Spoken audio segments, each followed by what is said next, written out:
Alright, Nuka Knights, we're moving on to the second set. Fantasy up 1. Can you even believe it? But he did show his trademarked, innovative approach to games in that last set. That was a fantastic first set from Fantasy.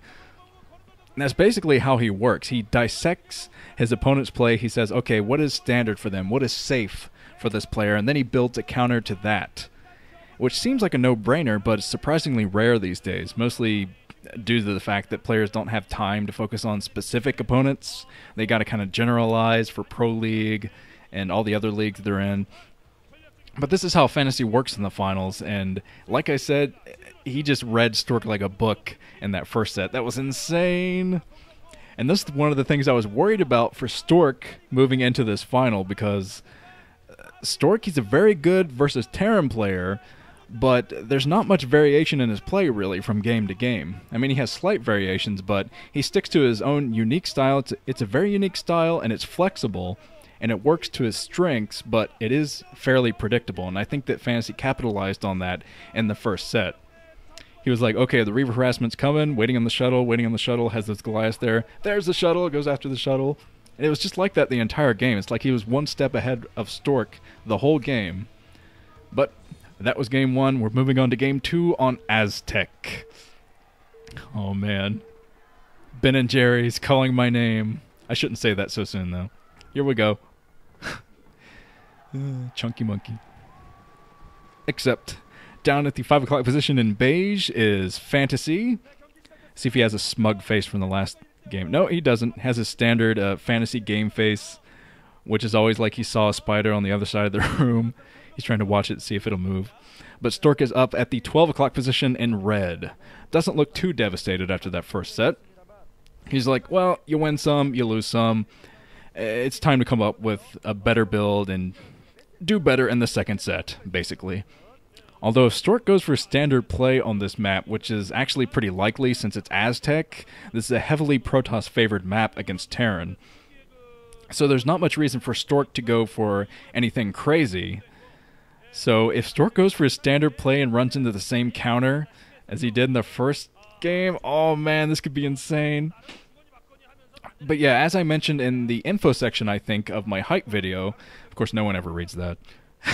I can tell because people are like, hey, what's the music in this video? I'm like, read the info, man. But in the info section I said that Icarus is the only map in this pool that is Terran favored against Protoss. The other maps, especially Aztec, are Protoss favored against Terran. So Stork, it's going to be difficult for him to lose on this map, really, considering the history of this map in this matchup. But like I said, Fantasy just playing mind games with Stork already from that first set, saying, well, you want to go for your standard play? I got a little counter for you. I got a counter prepared. So Stork might be deviating away from his game plan in this series. Of course, the players, they build up their strategies for certain sets.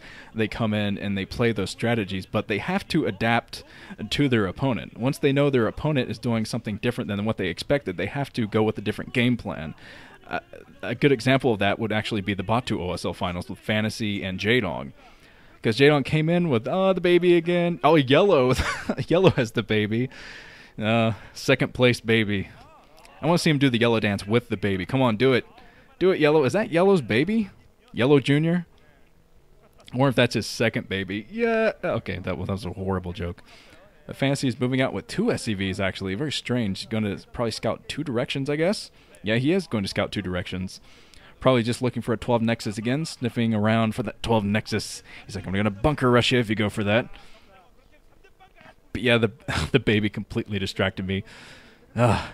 So many distractions from the audience. It's always the audience that distracts me too in this thing. But alright, I have no idea what I was talking about.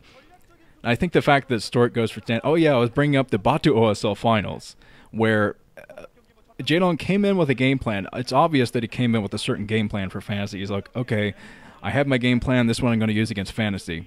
But Fantasy played so wacky that Jaedong had to adapt his play. By the third set, Jaedong, you could tell that he had deviated away from his game plan for the series. But Jaedong's impromptu style of play was so good, he ended up taking the last 3 sets. But he did it in a very wacky way, and I could tell that that's not what he had planned for the series. So Stork, he might have to do the same thing against Fantasy, because Fantasy is a very wacky player. You have to go for wackiness yourself to fight the wackiness that is Fantasy. Yeah, it's like wackiness, Kamehamehas meeting in the middle. But there is Stork. He's looking around, I think, for the scouting SCV. He's trying to look for the SCV that might be hiding somewhere, waiting to go in and get the scout. But it looks like very similar. Looks very similar to the last set. Oh man. So Stork is coming down. He does have his Dragoon range spinning, and he's going to plop down his Nexus again. The same openings from both. But Stork is coming down here with one single Dragoon. I don't think he's going to push his luck here, try to get by that bunker or anything, but he could, definitely could, especially with that third Dragoon coming in. But he's positioning himself right next to the bunker, so he can outrange the bunker and make Fantasy repair that, much like the last game. But Fantasy, it looks like he's preparing for a full wall in, but he's going to probably have to build another supply depot there to complete the wall. If he doesn't complete the wall, he might get another tank sniped again, and then Stork could just move in past, because it would be an incomplete wall. Stork could just move in past that point and take down everything inside the main, get right next to the factory or something. Oh, it would be brutal. But Stork does have his second base coming up, his robotics facility again. So it looks like that first set did not dampen his spirits. He says, okay, I'm going to do it right this time. And he's probably going for Reaver harassment again, is what I'd say. So, okay, Fantasy, I think he's building another factory inside of his main. I think that was another factory from him. This is not the same opening from him with the armory or anything, but he does have his second factory coming up already. Let's see what he builds down here. A starport already for Fantasy, so he could be going for some vulture drops, which is what he's known for. But Stork already putting down his third base. The same opening from Stork. So let's see if the robotic facility pops down anytime soon for him. He's very good with that early Reaver harassment, so I know why he goes for it so often. Well, like I said, he needs to be a little bit less predictable in this series, especially against a player like Fantasy. But okay, he's keeping the pressure at the front, and Fantasy is waiting for his siege mode to get done. Hopefully he won't lose the tank this time around, but of course losing the tank, it didn't even put Fantasy behind, it seems. Especially after sniping that shuttle. That was an insane shuttle snipe. But Stork notices that the siege mode upgrade is ready, and Fantasy is already working on probably vulture mines. But he has a starport down there and 2 factories. Hard to tell what Fantasy is going to do. He's probably going into a battle cruiser rush or something like that. Battle cruiser operational. I see a Dragoon. Kapow, kapow. Okay, so the robotics support bay is up. The observatory on the way, and Stork is going to try to do a bit of Reaver harassment this time. Hopefully he's more successful with it than he was in the last game. But a Wraith coming out already for Fantasy, and a third factory. I should always expect the unexpected with Fantasy. He's going to have the Wraith out to deal with the shuttle this time. So instead of Goliaths, he's like, I'm tired of Goliaths. I want to use a Wraith this time to fend back this Reaver harassment. So as soon as Stork goes in for the Reaver harassment, he might lose the shuttle. In fact, he's probably going to, because the Wraith is in, and Fantasy is prepared there with his backup troops as well. Just in case Stork does drop the Reaver, he wants to be able to intercept that. And I love UUV just leaning in, smiling. He's like, yep, that's my build right there. And it probably is. I love UUV comes up with a lot of excellent build for Fantasy to use, but Fantasy coming in there, he sees the shuttle, he's going to try to snipe this shuttle with the Wraith, and Stork is going to have to drop his payload. Otherwise, he's going to lose his Reaver. Drops the Reaver there, and he is coming in with some backup Dragoons to protect that Reaver, so he's not going to lose the Reaver, I think. But he does not take out the Wraith. I'm surprised, but Fantasy was able to pull back with that pretty quickly. Luckily for Stork, he does have his observers out, though, so that means he's going to be able to build bases out there. Man, some sullen Stork fans out there, looking very sullen already, like, oh, he hasn't been able to do any Reaver harassment. And he hasn't in either of the games. Insane readings from Fantasy in this game. He's anticipated the Reaver harassment in both games so far. Now he's building factories all over the place. Oh, Fantasy, he's going for a timing push. This is a timing push from Fantasy, and he's going to try to get the contain on Stork, since he knows that Stork typically goes for 3 bases pretty quickly, and he's moving up with SCVs at the same time trying to surround these Dragoons. With the mines, he does drag 2 mines into one of the Dragoons, and the rest of the Dragoons are kind of in a bad position there. They're paralyzed, clapping there, the pick falling out of his fro, and now Stork has got to hold that high ground. He does have 1 Reaver there, but no shuttle yet. He's coming in with the shuttle. It probably has some Zealots in it or something to get some Zealot bombs. But yeah, 1 tank shot lands on the Reaver, so Stork has got to be a little bit more careful here, because the Wraith is in to get the vision of the high ground. So Stork, he does have 3 bases, and he's going to be able to basically win the game with economics if he can protect against this. I love UV there again. He's like, come on, that's my boy. But Stork, he is positioning all of his troops here. He's got to hold this high ground with everything he's worth, man. He's got to drag some mines here. The observers are pointing out that there are mines everywhere. Well, not right there now. The Scarab takes out a bunch of them. But Stork has got to get some excellent Zealot bombs in, drag some mines, and get this thing done. But the Vulture terrorist, living up to his name, trying to snipe some probes over there at the brand new base from Stork, the 3rd base from him. And he's trying to build a 4th base here. What is Stork thinking? He can't afford to protect 4 bases now, especially with Fantasy willing to run all over the place here. He has more Wraiths. I don't know how many Wraiths he has in there. Just 2 Wraiths, it seems, but oh man. So Fantasy is still pushing up here. Oh, he's going to try to take the high ground. Stork cannot let this happen. He's got to drag some mines in, take out this huge clumping of tanks, but he doesn't really have any Zealots out. He has Dragoons and Reaver there and a couple of Zealots, but he needs some Zealots to drop on top of the tanks, and preferably drag some mines into them. Of course, that's going to be more difficult now that Fantasy has moved away from the mines, and he's setting up his contain. Fantasy is already building his turret up here. He's setting up the contain.